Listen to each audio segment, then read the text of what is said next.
Welcome back to my channel. My name is Prachi Sharma और आज का सेशन है एसिड्स बेसिस सॉल्ट्स के इन टेक्स्ट क्वेश्चंस के ऊपर। सो आई होप आपने बाकी वीडियोस देखी हैं जिसमें हमने पूरा डिटेल में कंटेंट डिस्कस किया है, एसिड्स को भी डिस्कस किया है पूरा।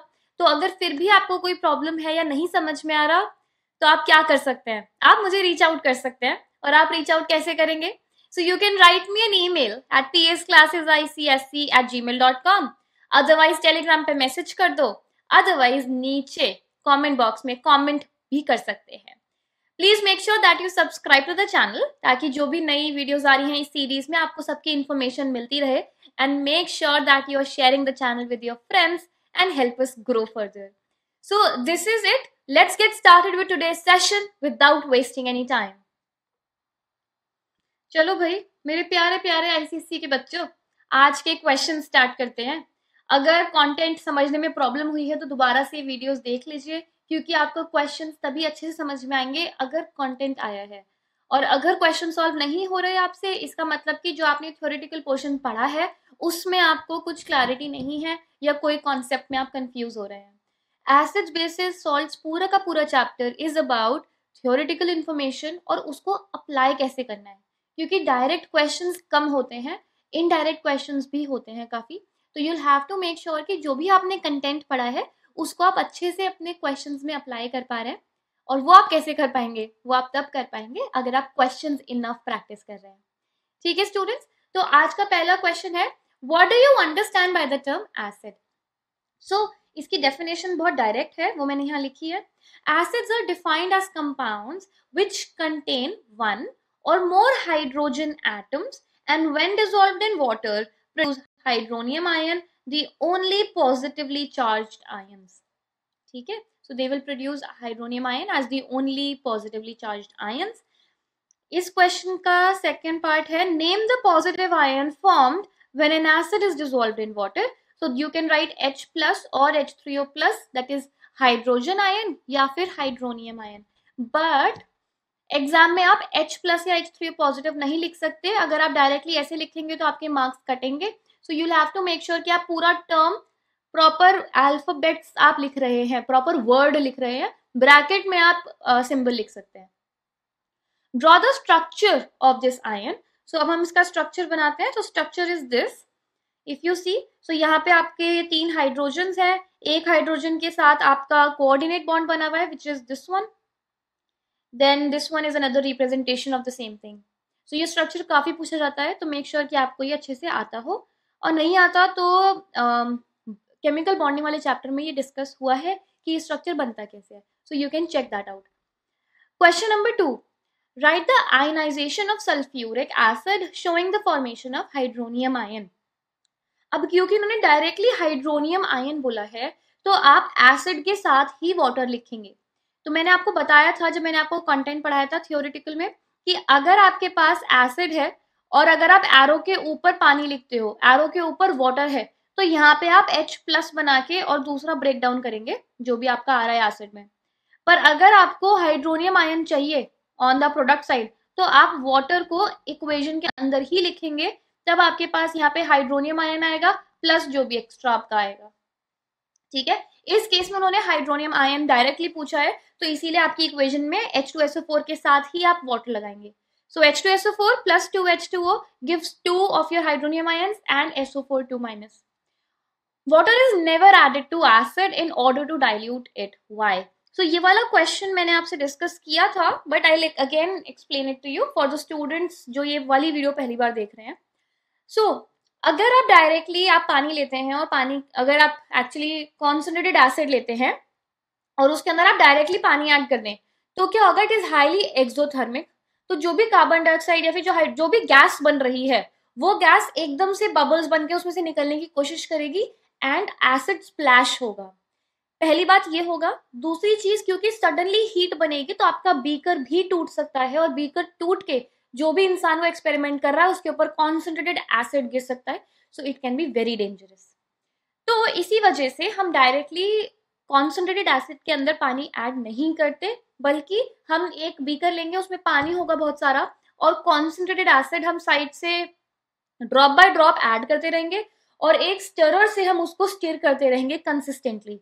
तो इससे ये होगा कि जो एक एक ड्रॉप एसिड की आ भी रही है वो फटाफट पानी में डिसॉल्व हो जाएगी और पानी की क्वांटिटी ज्यादा है, तो इस तरीके से आप उसको डाइल्यूट करेंगे।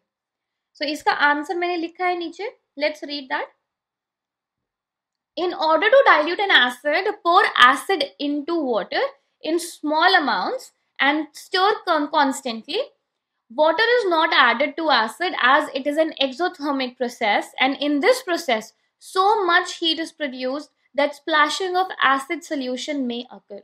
Also, the container may break, which can be fatal to the person. आ गई बात समझ?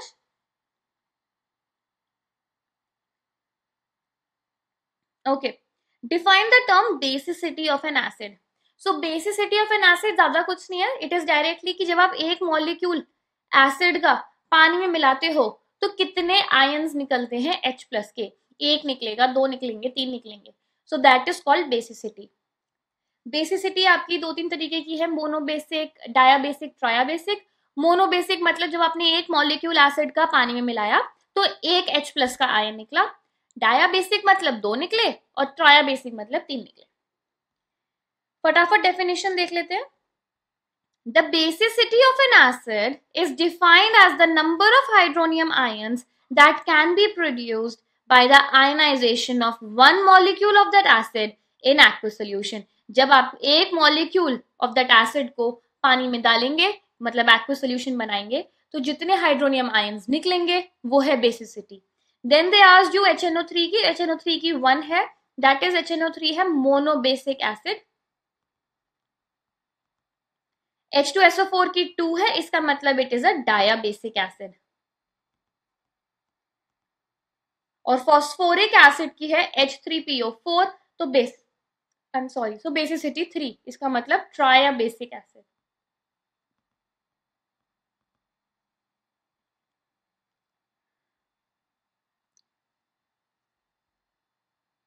ओके, सो ये वाला क्वेश्चन कवर हो गया। Give 2 examples of each of the following. Oxy acid तो HNO3 हो गया, H2SO4 हो गया, हाइड्रो एसिड मतलब HCl हो गया, HBr हो गया। बट स्टूडेंट्स अगेन एग्जाम में आप डायरेक्ट फॉर्मूलाज नहीं लिख सकते, आपको पूरे नाम लिखने पड़ेंगे एसिड्स के। तीसरा एग्जाम्पल है ट्रायाबेसिक एसिड का C6H8O7, then you also have H3PO4। फिर डायाबेसिक एसिड के हो गए आपके H2CO3, H2SO4, H3PO7। तो ये आपके एग्जाम्पल्स हैं। Name the number 1 acid anhydride of the following acids. Acid anhydride क्या होता है? एसिड एनहाइड्राइड जैसे सल्फ्यूरस एसिड है, तो एसिड एनहाइड्राइड ऐसा नॉन मेटालिक ऑक्साइड है जिसे आप इसमें ऐड करते हैं, जिसे आप पानी में ऐड करते हैं और आपको सल्फ्यूरस एसिड मिले। सो एसिडिक एनहाइड्राइड का मतलब है एक ऐसा कंपाउंड जिसे आपने जब पानी में मिक्स किया तो उसने आपको एसिड दिया, उसे कहते हैं एसिडिक एनहाइड्राइड। और जो आपके नॉन मेटालिक ऑक्साइड होते हैं वो एसिडिक एनहाइड्राइड्स होते हैं। ठीक है, सो सल्फ्यूरस एसिड का एसिडिक एनहाइड्राइड हो गया SO2, नाइट्रिक एसिड का हो गया NO2। अब क्योंकि हम नाइट्रिक एसिड पे तो आपको बता देती हूँ कि नाइट्रिक एसिड को डाई एसिडिक एनहाइड्राइड भी कहते हैं। दैट इज बिकॉज कि जब आप नाइट्रिक एसिड NO2 को, जब आप NO2 को पानी में ऐड करते हो तो वो दो टाइप के एसिड्स बनाता है, इसी वजह से उसको डाई एसिडिक एनहाइड्राइड कहते हैं। देन उसके बाद आ गया आपका फॉस्फोरिक एसिड। तो फॉस्फोरिक एसिड का हो गया P2O5, कार्बोनिक एसिड का हो गया carbon dioxide. Next question is B, acids present in vinegar, grapes and lemon. तो ये डायरेक्टली यूजेस में से आंसर्स हैं। Vinegar would be an acetic acid, grapes would have tartaric acid और lemon will have citric acid. ठीक है, आगे चले। What do you understand by the statement acidic acid is a monobasic acid? इसका सीधा सीधा मतलब तो ये है कि जब आपने एक मॉलिक्यूल एसिडिक एसिड का पानी में मिलाया, एक मॉलिक्यूल, तो आपके पास एक हाइड्रोनियम आयन। ठीक है, जब वो आयनाइज हुआ तो एक मॉलिक्यूल ऑफ एसिटिक एसिड को पानी में मिक्स करने पे आपको एक हाइड्रोनियम आयन मिला, ये है इसका मतलब। पर इसको हम सुंदर तरीके से एग्जाम के हिसाब से कैसे लिखेंगे? ऐसे लिखेंगे, एसिडिक एसिड CH3COOH और C2H4O2 contains 4 hydrogen atoms in its molecule, but it is monobasic acid because its molecule ionizes by liberating only 1 hydronium ion. मतलब जब 1 molecule of acetic acid को पानी में मिक्स किया तो सिर्फ एक ही रिप्लेसेबल हाइड्रोजन है और वही लिबरेट हुआ या फिर वही हाइड्रोनियम आयन बन के बाहर आया. इसी वजह से इसको मोनोबेसिक एसिड कहते हैं. और इसकी इक्वेशन है कि एसिटिक एसिड को पानी में ऐड कर दिया, हाइड्रोनियम आयन और CH3COO नेगेटिव. आगे बात समझ. स्टूडेंट्स जहाँ ना समझ में आ रही हो ना, भगवान के लिए प्लीज बीच में नीचे कमेंट बॉक्स में कमेंट कर देना, मुझे बता देना कि कौन सा पोर्शन है जो समझ में नहीं आ रहा या आपको कुछ भी और कंसर्न हो. तो अपने डाउट्स अपने पास ना रखें तो बेहतर रहेगा, क्योंकि उसका भी वैसे भी कोई सोल्यूशन नहीं है. तो सबसे अच्छा काम क्या कर सकते हो कि अपने टीचर्स को बता दो. अगर मेरा पढ़ाया हुआ समझ में नहीं आता तो मुझसे नहीं पढ़ना, कोई बात नहीं, जिससे पढ़ना हो उन्हें बता दो. पर माय एडवाइस इज कि अपने कंसर्न्स और डाउट्स अपने पास ना रखें. जो क्वेश्चंस है अपने टीचर्स को फॉरवर्ड करके उसके सॉल्यूशंस डिस्कस कर लें. एग्जाम का टाइम आएगा तो सारे डाउट्स इकट्ठे हो जाएंगे और उसमें आपको ये समझ में नहीं आएगा कि डाउट आया क्यों था. ठीक है. All right students, question number 8. Give a balanced equation for reaction of nitrogen dioxide with water. तो जैसे मैंने आपको बताया कि नाइट्रोजन डाइऑक्साइड जब पानी से रिएक्ट करता है तो वो 2 टाइप के एसिड बनाता है. ठीक है, वही वो उसने पूछा है. देन दूसरा है preparation of a non volatile acid from a volatile acid. ठीक है, दोनों इक्वेशंस देखनी है हमें. तो सबसे पहले नाइट्रोजन डाइऑक्साइड का देख लेते हैं. तो नाइट्रोजन डाइऑक्साइड को जब आप पानी में ऐड करते हैं तो 2 टाइप के एसिड बनते हैं, HNO3 और HNO2. ठीक है, nitrous acid and nitric acid. और अगर आप नाइट्रोजन डाइऑक्साइड को ऑक्सीजन की प्रेजेंस में पानी में ऐड करते हैं तो डायरेक्टली HNO3 ही बनता है. ये इक्वेशंस क्यों है इंपॉर्टेंट? क्योंकि जब आप preparation of nitric acid chapter पढ़ेंगे तो उसमें ये बहुत इंपॉर्टेंट प्रिपरेशन में आता है. So preparation of nitric acid में ये वाली इक्वेशंस हैं, इसलिए ये इंपॉर्टेंट है.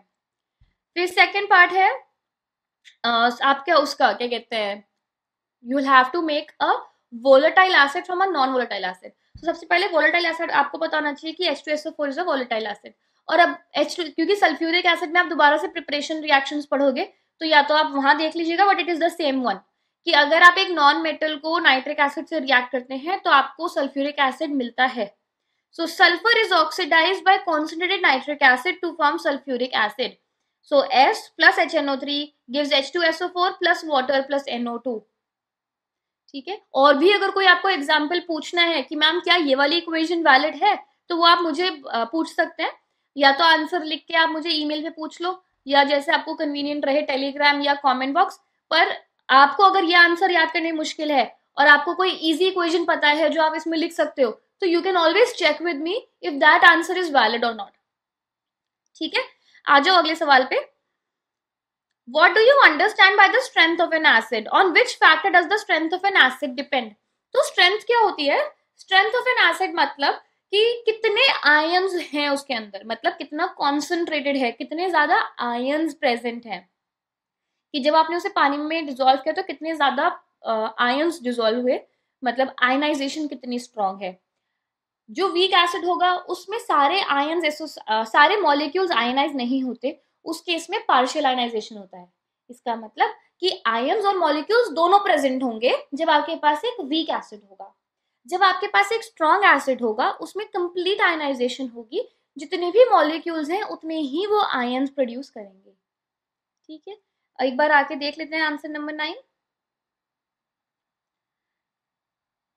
The strength of an acid is the measure of concentration of hydronium ions it produces in its aqueous solution. तो जब आप ये measure करते हो, the strength of an acid is the measure of concentration, कि hydronium ion की concentration कितनी है, जब आप उसको measure करते हो in the aqueous solution, उसे हम strength कहते हैं. और strength हमारी किन बातों पे depend करती है? The strength of an acid depends upon the degree of ionization alpha, मतलब कितनी आयंस प्रोड्यूस होते हैं, and the concentration of hydronium ions produced. तो इसमें वो पूछेंगे कि कितने आयंस बने हैं या कितनी डिग्री ऑफ आयनाइजेशन है, मतलब एक मॉलिक्यूल कितने आयंस प्रोड्यूस कर पा रहा है, and concentration of hydronium ions, कि जब आपके आयंस प्रोड्यूस हुए तो कितने आयंस प्रोड्यूस हुए by that acid in aqueous solution. So जो आपका फॉर्मूला है वो है degree of ionization is equals to number of acid molecules ionized, कितने मॉलिक्यूल एक्चुअल आयनाइजेशन शो कर रहे हैं, total number of acid molecules present in aqueous solution times 100। ठीक है,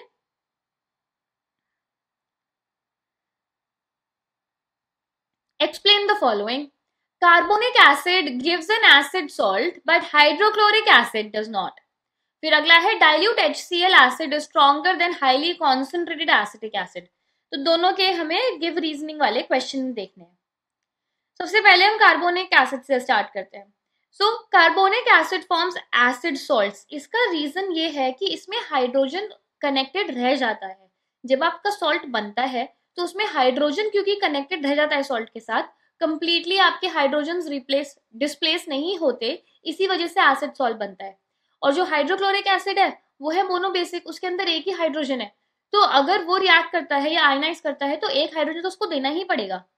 इसी वजह से जब HCl आपका सॉल्ट डेवलप करता है तो उसके अंदर हाइड्रोजन बचता ही नहीं है, क्योंकि एसिड के पास कोई एक्स्ट्रा हाइड्रोजन था ही नहीं उसको देने के लिए। ठीक है, अब सुंदर तरीके से एग्जाम में कैसा लिखना पसंद करोगे वो देख लीजिए। ये रहा, carbonic acid forms acid salts but hydrochloric acid does not, because carbonic acid is a dibasic acid. Carbonic acid dibasic है, उसके अंदर 2 हाइड्रोजन है, तो अगर एक डिस्प्लेस हो गया, दूसरा तो बचा है ना सॉल्ट के साथ जाने के लिए। with 2 replaceable hydrogen ions, while hydrochloric acid is a monobasic acid with only 1 replaceable hydrogen ion. When neutralized, carbonic acid still has a hydrogen ion, but hydrochloric acid does not.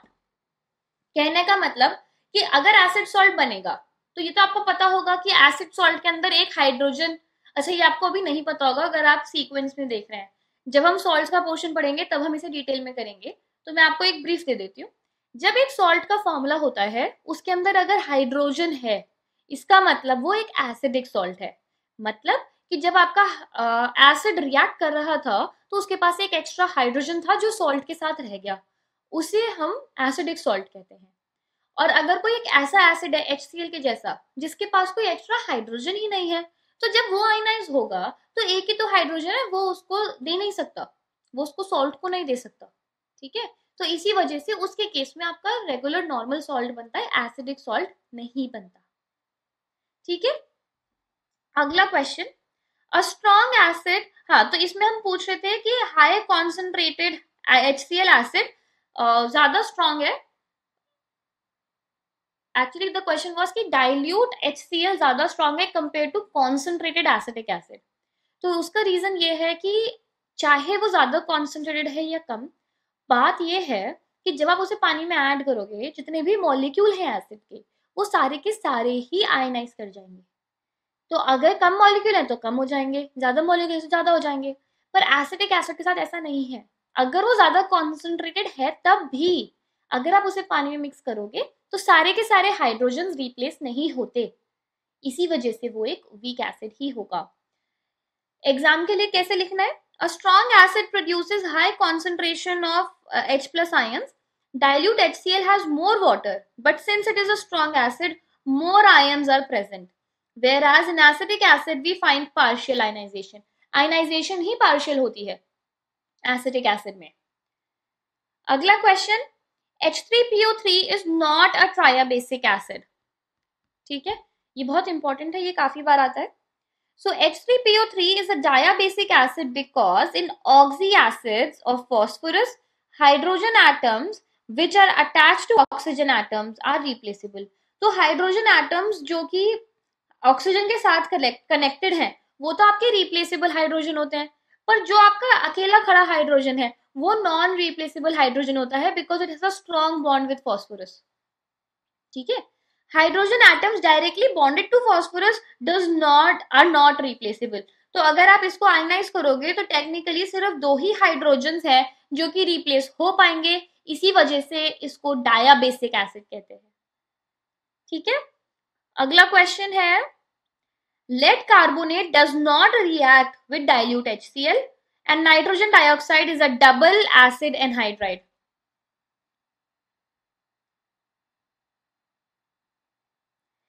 if the salt produced is insoluble then reaction does not proceed. ये हम कौन सा कर रहे हैं? ये हम कर रहे हैं लेड कार्बोनेट का. Lead carbonate does not react with dilute HCl. ऐसा इसलिए होता है कि जब लेड कार्बोनेट डाइल्यूट HCl से रिएक्ट करता है, जो सॉल्ट बनता है, अगर वो सॉल्युबल हुआ और वो मिक्स हो गया, मतलब सॉल्युबल हो गया, डिसॉल्व हो गया, तो रिएक्शन वहीं स्टॉप हो जाती है. तो जो आपको रिक्वायरमेंट प्रोडक्ट्स है ना, जो आने चाहिए, वो कभी आएंगे ही नहीं, क्योंकि रिएक्शन वहीं स्टॉप हो जाती है जैसे ही आपका सॉल्ट डिसॉल्व हो जाता है. इसी वजह से we don't prefer the reaction of lead carbonate with dilute HCl, क्योंकि रिएक्शन पूरा ही नहीं हो पाता, बीच में रुक जाता है. So if the salt produced is insoluble, then the reaction does not proceed. So we do not expect lead carbonate to react with HCl or sulfuric acid. ठीक है. अब अगले क्वेश्चन में था डबल एसिड एनहाइड्राइड. तो NO2, जैसे मैंने आपको बताया कि NO2 nitrogen dioxide is a double acid anhydride. मतलब अगर आप NO2 को पानी में ऐड करोगे तो दो टाइप के एसिड बनेंगे. तो वही चीज लिखी है. NO2 is called mixed or double acid anhydride because two acids, nitrous acid and nitric acid, are formed when it reacts with water. अगर एक नंबर का क्वेश्चन है तो थ्योरी से काम चल जाएगा. 2 नंबर का क्वेश्चन है तो बिना इक्वेशन के काम नहीं चलेगा, इक्वेशन देनी पड़ेगी. ठीक है. मुझे नहीं पता कि और मैं आपको किस तरीके से डिटेल में क्वेश्चंस करा सकती हूँ, तो प्लीज आंसर भी लिखना समझ लो, कैसे करते हैं कैसे नहीं करते हैं. और once the syllabus is done, मैं एक ऐसी वीडियो भी बनाऊंगी जिसमें I tell you how to attempt a sample paper, मतलब not a sample paper but how to attempt a paper your chemistry का. तो we'll take up a sample paper and we'll discuss कि जब आपके पास question paper आता है तो आपकी अप्रोच क्या होनी चाहिए for best results, answer formation कैसे होना चाहिए और किस तरीके से आपको पूरे पेपर को टारगेट करना चाहिए. ठीक है students, so we will make a video on that. If you do want to watch a video like that, please give me a thumbs up in the comment box so I know that you are interested in a video of like that. Now, how is an acid prepared from a non-metal and a salt? ठीक है, given equation for each. अब आपको एक acid बनाना है non metal से. ठीक है, वो तो बहुत सिंपल है, जो हमने भी सल्फर वाला करा था, आप वही दोबारा से इक्वेशन दे सकते हो. Sulphur plus nitric acid H2SO4. तो इसमें हम कर क्या रहे हैं, सल्फर को ऑक्सीडाइज कर रहे हैं. और किससे कर रहे हैं, नाइट्रिक एसिड से. और क्यों कर रहे हैं, क्योंकि nitric acid is a very strong oxidizing agent. ठीक है, आगे बात समझ. अब अगला वाला था, आपको एक सॉल्ट से एसिड बनाना है. ठीक है, तो सॉल्ट आप ले लीजिए, NaCl ले लीजिए, H2SO4 ले लीजिए एसिड. ये वाली जो है ना, ये लैब प्रिपरेशन ऑफ HCl है, ये बहुत इंपॉर्टेंट है. तो जब आप इसे हीट प्रोवाइड करेंगे और जो आपकी एनर्जी है वो 200 डिग्री से नीचे होगी, तो NaHSO4 प्लस HCl बनेगा. ठीक है. Question number 12. Give equations to show how the following are made from their corresponding anhydrides. तो अभी हमने इन एनहाइड्राइड्स का नाम डिस्कस किया था एसिडिक एनहाइड्राइड्स का. अब उन्हीं की हमें इक्वेशन देनी है. काफी सिंपल है. जब आप सल्फ्यूरस एसिड की बात कर रहे हैं तो सल्फ्यूरस एसिड बनेगा SO2 से. तो SO2 plus water give sulphurous acid. अगला है फॉस्फोरिक एसिड. तो फॉस्फोरिक एसिड है H2PO4. आपको क्या करना है, P2O5 प्लस वाटर और आपका फॉस्फोरिक एसिड आ गया. कार्बोनिक एसिड के साथ क्या करना है, carbon dioxide plus water, carbonic acid आ गया. फिर sulphuric acid SO3 plus water, H2SO4 आ गया. ठीक है, काफी डायरेक्ट है. या तो वो आपसे एसिडिक एनहाइड्राइड पूछ लेंगे कि कौन सा यूज कर रहे हो, या फिर पूरी इक्वेशन पूछ लेंगे, या फिर एसिडिक एनहाइड्राइड का नाम देके आपसे एसिड का नाम पूछेंगे. तीनों तरीके से पूछा जाता है. इसीलिए मैं कहती हूँ कि सिर्फ इक्वेशन का याद मत करो, उसको अप्लाई करना सीखो. क्वेश्चन क्या डिमांड कर रहा है उस हिसाब से अपनी दिमाग में से उस इंफॉर्मेशन को निकाल के उसे तोड़ मरोड़ के यूज करना आना चाहिए. रट्टा तो सब मार लेते हैं, समझ के याद करोगे तो अप्लाई कर पाओगे. और जो स्टूडेंट्स, स्पेशली वो स्टूडेंट्स जो आगे 11th-12th में भी केमिस्ट्री चाहते हैं, प्लीज बहुत ध्यान से केमिस्ट्री पढ़ना, वरना अगले साल जाके केमिस्ट्री बिल्कुल गला पकड़ लेगी और समझ में नहीं आएगा. तो केमिस्ट्री के बेसिक्स याद करने के तरीके, फॉर्मूला फॉर्मेशन, इक्वेशन फॉर्मेशन, सब पे फोकस करके चलना. जिन्हें कॉमर्स लेनी है भाई देख लो, आपको अभी जितने नंबर लाना है उस हिसाब से प्रैक्टिस कर लो, आपको बाद में तो पढ़नी नहीं है केमिस्ट्री। चलिए, question number 14, give reaction for acids with, अच्छा एसिड को हम क्लोराइड से और नाइट्रेट से रिएक्ट करते हैं और इसकी पूरी कंडीशंस बतानी है। तो अब इसमें आपको मैं पूरा एक कॉन्सेप्ट पढ़ा देती हूँ कि है क्या ये चीज। तो जब हम एसिड्स को रिएक्ट करते हैं तो इसमें आपको ये दो कंडीशंस याद रखनी है कि जब आपके पास डाइल्यूट HCl और डाइल्यूट H2SO4 है तो बस बेरियम और लेड ही रिएक्ट करते हैं इन दोनों से। सोडियम और पोटेशियम कॉन्सेंट्रेटेड HCl और all right my dear students, तो आज का सेशन बस यहीं तक था। आज के सेशन में हमने इन टेक्स्ट क्वेश्चंस कवर करे हैं, सारे ही आंसर्स मैंने आपको डिटेल में बताए हैं। फिर भी कोई डाउट है या कोई कॉन्सेप्ट नहीं समझ में आ रहा तो वापस जाके प्लेलिस्ट पे देख लो, फिर भी नहीं आता तो ऑफकोर्स आप मुझे बता दो। So this is it for today. Make sure that you subscribe to the channel and share the videos with your friends and let's everybody learn together. And for any doubts and concerns, you are always welcome to reach me out. So this is it for today and we'll catch up in the next session. I hope you have a wonderful day.